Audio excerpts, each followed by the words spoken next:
Welcome back guys, मैं जुगलार आप सभी का एक बार और अपने यूट्यूब चैनल में हार्दिक स्वागत करता हूं। हम ये वीडियो बना रहे हैं आपके केमिस्ट्री कक्षा 11वीं के लिए, आपके लिए एनसीईआरटी बेस्ड महत्वपूर्ण क्वेश्चन पेपर जो आपकी सभी एग्ज़ाम के लिए ज़रूरी है। तो आज के वीडियो में हम आपको बताने वाले हैं कि इकाई 2 यूनिट सेकेंड केमिस्ट्री में जो कितने अंक के और कैसे प्रश्न आने वाले हैं वो प्रश्न आपको मैं समझाने वाला हूँ। इसके पहले के वीडियो यदि आपको देखने हैं तो हमारे डिस्क्रिप्शन बॉक्स में उसकी लिंक मैं प्रोवाइड कर दूंगा, और इकाई 1 के वीडियो देखने हैं तो हमारे चैनल को सब्सक्राइब करें, जुगलार यूट्यूब पर सर्च करें और प्लेलिस्ट में जाकर कक्षा 11वीं रसायन विज्ञान के कुछ पुराने प्रीवियस ईयर के पेपर भी आप देख सकते हैं। तो आप लोगों का ज़्यादा समय ना लेते हुए मैं क्वेश्चन नंबर सेकंड थर्ड आपको दिखाने वाला हूँ। पहले के 2 क्वेश्चन आपको देखने के लिए डिस्क्रिप्शन बॉक्स में लिंक आपको प्रोवाइड कर दूंगा। यहाँ पर तीसरा वाला क्वेश्चन है आपका, थॉमसन का परमाणु मॉडल तथा उसकी सीमाएं बताइए। तो ये जो एक थॉमसन नामक वैज्ञानिक थे, इन्होंने अपना परमाणु मॉडल बताया और इनकी सीमाएं कैसे दी। तो थॉमसन ने आपका जैसे सन की बात करते हैं तो सन याद रखने की ज़रूरत नहीं है इसमें।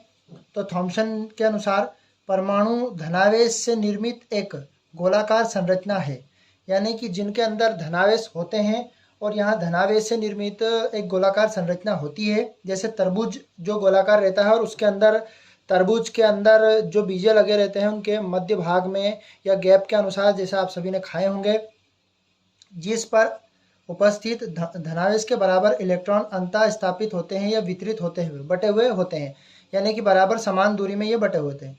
ये हमारा थॉमसन का परमाणु मॉडल यहाँ से यहाँ तक हो गया। लेकिन इसके बारे में यहाँ परिकल्पना कहाँ से प्राप्त हुई? ये परिकल्पना हमें ब्रिटेन से प्राप्त हुई है, जिसका नाम है डिश प्लम पुडिंग पर आधारित एक डिश बनती है वहाँ पर, जिसको प्लम पुडिंग बताया गया है। अतः इस परमाणु मॉडल को प्लम पुडिंग मॉडल के नाम से भी जाना जाता है।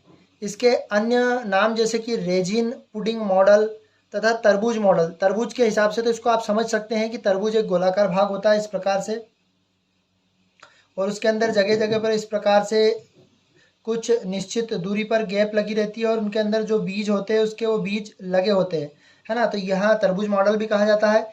इस मॉडल का जो आकार होता है वो होता है 10⁻⁸ सेंटीमीटर इसका आकार माना गया है। अब यहाँ पर ये मॉडल जो दिया है, इसके बाद इनकी जो सीमाएं बनी, वो सीमाएं कौन कौन सी है? तो वो निम्न सीमाएं हैं जो मैं आपको बता देता हूँ। यहाँ मॉडल नंबर 1, यहाँ मॉडल धनावेशित भागों के अंदर इलेक्ट्रॉन के ऋणावेश सहित उपस्थित रहने का कारण सही ढंग से समझा नहीं पाया। यानी कि इसमें कहा गया धनावेश, लेकिन जैसे ये चित्र बना तो इसके अंदर जैसे माइनस या ऋण आवेश है, तो इनका सही सही क्रम या सही सही माध्यम समझा नहीं पाया, क्योंकि जो भी काम होता है उसकी जो दोष होते हैं, ये इसकी पहला दोष हो गया, पहली सीमा हो गई या पहली इसकी कमी। दूसरा, हाइड्रोजन स्पेक्ट्रम की व्याख्या ना कर पाना कि हाइड्रोजन का सही क्रम है ये कहाँ पर कौन से तत्व में ये रखा गया है। तीसरा, सूक्ष्म मॉडल के आधार पर रदरफोर्ड द्वारा अपने एक प्रयोग में प्रदर्शित परमाणु से टकराकर धनावेशित भारी अल्फा कणों को प्रकीर्णित करने की व्याख्या नहीं कर पाना कि किस प्रकार से ये टूट गया।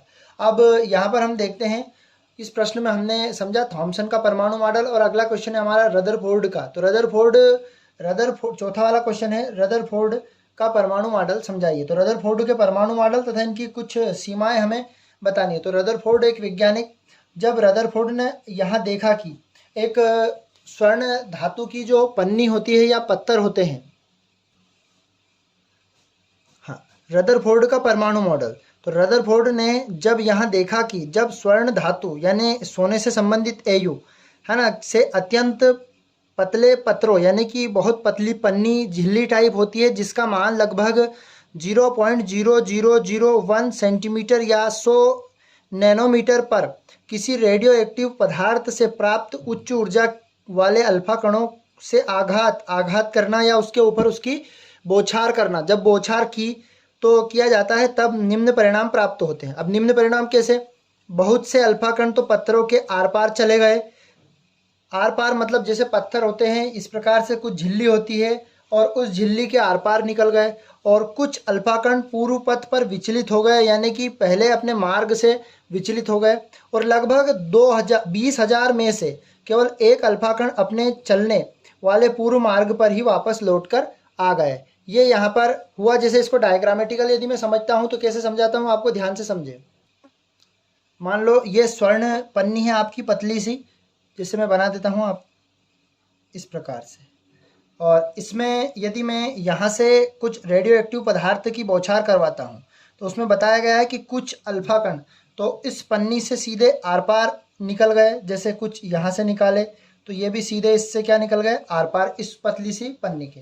और लगभग जैसे इसी स्थान से उसी मैंने बौछार कराई तो बौछार कराने पर कुछ जो कण होंगे वो वहाँ से पन्नी से टकराकर अपने मार्ग से जैसे विचलित होकर निकल गए, इस प्रकार से निकल गए यहाँ पर।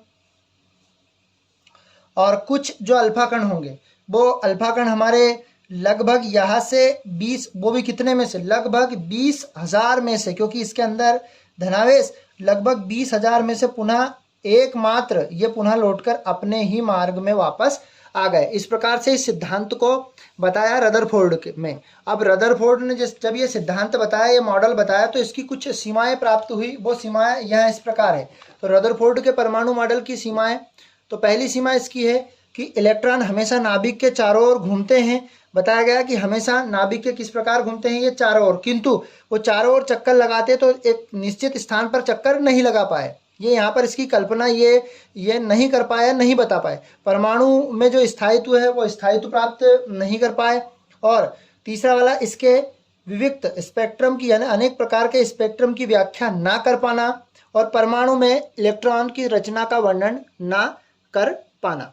अब अगला क्वेश्चन हम देखते हैं, फोर्थ क्वेश्चन के बाद फिफ्थ वाला क्वेश्चन।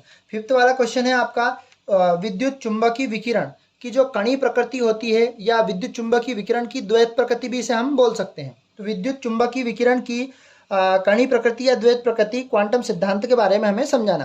क्वांटम सिद्धांत एक वैज्ञानिक है जिनका नाम है मैक्स प्लांक। इन्होंने सन 1900 ईस्वी में प्लांक का क्वांटम सिद्धांत प्रस्तुत किया। उनके अनुसार निम्न जो परिकल्पना है या निम्न बातें हमारी प्राप्त हुई। तो पहली बात यह है कि जो ऊर्जा होती है, एनर्जी, ऊर्जा लगातार तरंग के रूप में ना होकर छोटे छोटे पैकेट या बंडल जो होते हैं उनके रूप में होती है, जिन्हें क्वांटा कहते हैं। क्वांटा कहते हैं। प्रकाश ऊर्जा के लिए क्वांटा फोटान भी कहलाते हैं या फोटान का काम भी करते हैं। पैकेट या बंडल में ऊर्जा होती है तरंग के रूप में ना होकर। दूसरी वाली परिकल्पना इसकी प्राप्त हुई कि ऊर्जा की न्यूनतम मात्रा, ऊर्जा की कम से कम मात्रा जो कि निकलती है या उत्सर्जित होती है, या तो वो ऊर्जा निकलेगी या वहां पर अवशोषित की जाएगी, ग्रहण की जाएगी, तो क्वांटा कहलाती है। और प्रत्येक क्वांटा की ऊर्जा विकिरण की आवृत्ति के समानुपाती, यानी हम कह सकते हैं ऊर्जा जो होती है एनर्जी। यहाँ दूसरे पॉइंट के अनुसार एक महत्वपूर्ण टॉपिक मैं आपको इसमें कवर करवा देता हूँ क्वांटम सिद्धांत का।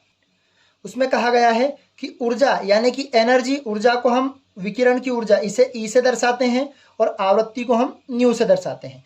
कहा गया समानुपाती, यदि ऊर्जा का मान बढ़ाएंगे तो उनकी आवृत्ति का मान भी बढ़ेगा। और आवृत्ति का मात्रक हर्ट्ज जो होता है, जब हम समानुपाती का निशान हटाते हैं तो समानुपाती के निशान बराबर लगाकर एक नियतांक लेते हैं जिसको एच नाम दे दिया गया।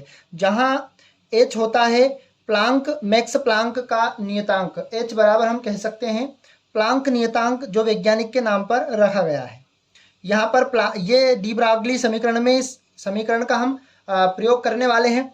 अब जब हम कहते हैं कि जो न्यू होता है, चूंकि हम जानते हैं आवृत्ति जो होती है वो प्रकाश की चाल निर्वात में और तरंग दैर्घ्य के अनुपात के बराबर होती है। तो यहाँ पर जो हमारा एच ऐसा का ऐसा रह जाएगा और न्यू का जो मान हम रखेंगे c/λ। इसको हम ऊर्जा समीकरण के नाम से भी जानते हैं। अब यहाँ पर हम देखते हैं प्लांक नियतांक जो h होता है, h का मान h का मान हो सकता है हमारा 6.626 इंटू 10⁻⁻⁻27 अर्ग सेंटीमीटर। ये इसका h जो प्लांक नियतांक होता है उसका मान होता है। जो हमने प्लांक समीकरण E बराबर hν प्राप्त किया, इसका उपयोग हम डे ब्रागली समीकरण में भी करने वाले हैं। तो इस वीडियो के माध्यम से हमने 3 प्रश्न कवर किए और अगले वीडियो में हम जल्द ही इस वीडियो की कड़ी को बढ़ाते हुए आगे के वीडियो हम आपके सामने प्रोवाइड करने वाले हैं। तो जल्द हम आपके लिए नए वीडियो लेकर आएंगे। यदि अभी तक आपने हमारे चैनल को सब्सक्राइब नहीं किया है तो चैनल को सब्सक्राइब कर दे, बेल आइकन को प्रेस कर दे, ताकि इसी प्रकार के नए वीडियो आपको मिलते रहे। तो जय हिंद साथियों, अगले वीडियो में जल्द हम मिलते हैं आपसे। Tata, bye bye.